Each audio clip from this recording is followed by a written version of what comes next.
हिमाचल में बीती रात करीब 12 बजे बादल फटने की घटना से क्षेत्र में तबाही हुई। गांव के साथ लगने वाले नाले में अचानक आए सैलाब से एक वाहन योग्य पुल सहित 3 पैदल पुल बह गए। नाले के किनारे बसे ग्रामीणों की मलकियत उपजाऊ भूमि, खड़ी फसलें और बगीचों को सैलाब और मलबे से भारी नुकसान पहुंचा। प्रदेश में 2 जगह बादल फटा। ऊना में भारी बारिश के बाद स्वा नदी उफान पर आ गई। मंडी जिले की चौहार घाटी सिंध बुधानी के कोतरंग के नाले में रात 2:30 बजे बादल फटने के बाद नाले में बाढ़ आ गई। इस घटना से कोई जानी नुकसान नहीं हुआ। सूचना पहुंची है, लेकिन किसी प्रकार की जनहानि की सूचना अब तक नहीं मिली है। मगर पैदल चलने वाली 3 छोटी पुलियां नाले में तब्दील हो गईं। वहीं चंबा के चौराहा में सुबह के वक्त बादल फट गया, जिससे कंधेला नाले में बाढ़ आने से नवनिर्मित पुल बह गया। पुल बहने से क्षेत्र की 4 पंचायतों का शेष दुनिया से संपर्क पूरी तरह टूट गया। ये पुल 2 साल पहले ही बाढ़ में बह चुका है।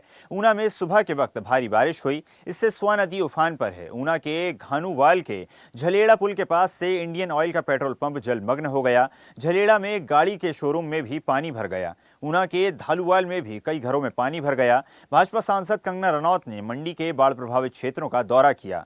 उनके साथ भारतीय जनता पार्टी के वरिष्ठ नेता और हिमाचल प्रदेश के पूर्व मुख्यमंत्री जयराम ठाकुर भी मौजूद रहे। दोनों नेताओं ने विशेष रूप से लांबा, थाच पंचायत, थुनाग क्षेत्र में स्थानीय लोगों से बातचीत की और उनकी समस्याओं को सुना। इस दौरान सांसद कंगना रनौत और जयराम ठाकुर ने बाढ़ प्रभावित इलाकों का निरीक्षण किया और लोगों को राहत एवं पुनर्वास के लिए जल्द कदम उठाए जाने का आश्वासन दिया। उन्होंने ये भी कहा कि भारतीय जनता पार्टी की सरकार हर संभव मदद के लिए प्रतिबद्ध है और प्रभावित परिवारों के साथ खड़ी है। संकट आया है, ये जो इतना बादल फट गए हैं और कई जगहों पे जो है पानी भर गया है। पानी भरने के कारण जो है लोगों में बाढ़ टाइप एक स्थिति आई हुई है। कनेक्टिविटी सारी खत्म हो गई है। खासकर जिस एरिया में सबसे ज्यादा त्रासदी हुई है, जो सिराज का थुनाग के तरफ के एरिया है, तो उनमें जो है कनेक्टिविटी थी नहीं। लेकिन फिर भी हमारा जो प्रशासन है, हमारी जो सरकार है, वो पूरी नजर बनाए हुए है। ऐसा नहीं होता कि कनेक्टिविटी नहीं है तो हमारा काम जो है वो रुक जाता है।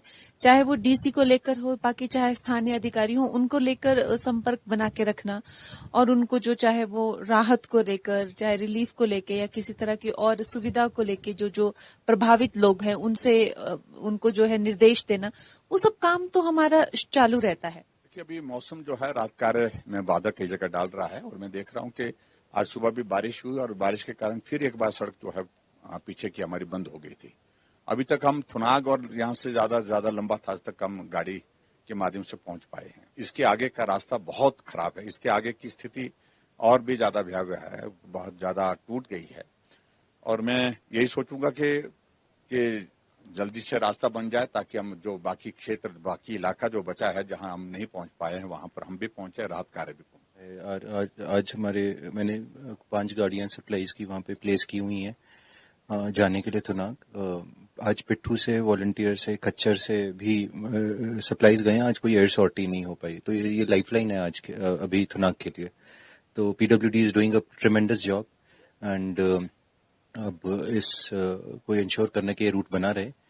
वर्तमान में अगर हम मिसिंग लोगों की बात करिए, अभी वो आंकड़ा 31 ही है। We have not found any missing person. हालांकि लगभग 250 की फोर्स यहाँ पे, स्पेशलिस्ट फोर्स यहाँ पे NDRF, SDRF, ITBP and Indian army की तैनात है। पूरा प्रशासनिक तंत्र लगा हुआ है, 24/7 काम कर रहा है amidst very challenging situations and trying to provide relief. जो दूर दराज वाले इलाके हैं वहां भी वही हमारा अभी वर्तमान में चैलेंज है।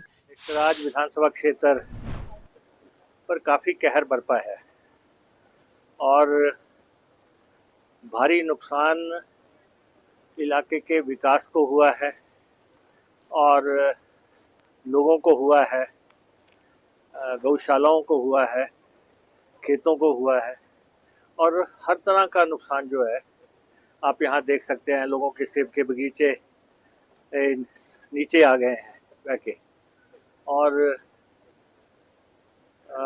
कुछ लोग इसमें जान गंवा चुके हैं और कुछ लोग मिसिंग भी हैं।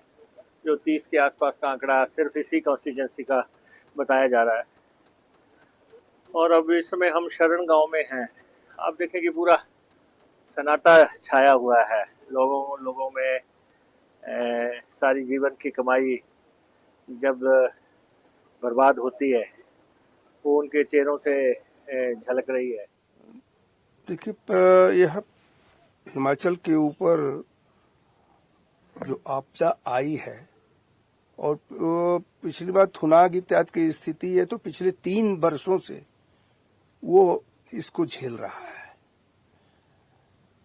आज मैं ये मान करके चलता हूं कि व्यक्तिगत तौर पर गाड़ियां नहीं उस तरह से जा पा रही हैं, तो मैं उनके घर तक नहीं पहुंच पा रहा हूं, लेकिन कम से कम आज थुनाग तक अपना सब सामान भेज करके मैं जितना संभव हो रहा है उनको मदद पहुंचाने का काम करूंगा। राजभवन इसके लिए पिछले बार भी किया है और अभी शुरुआत है। आगे जितनी भी सहायता संभव होगी वह जरूर मैं भेजने का काम करूंगा, वहां के लोगों को देने का काम करूंगा। ताजा खबरों के लिए लाइक, फॉलो और YouTube पर सब्सक्राइब कर बेल आइकन दबाएं। साथ ही ताजा अपडेट्स के लिए SwadeshLive.com पर विजिट करें।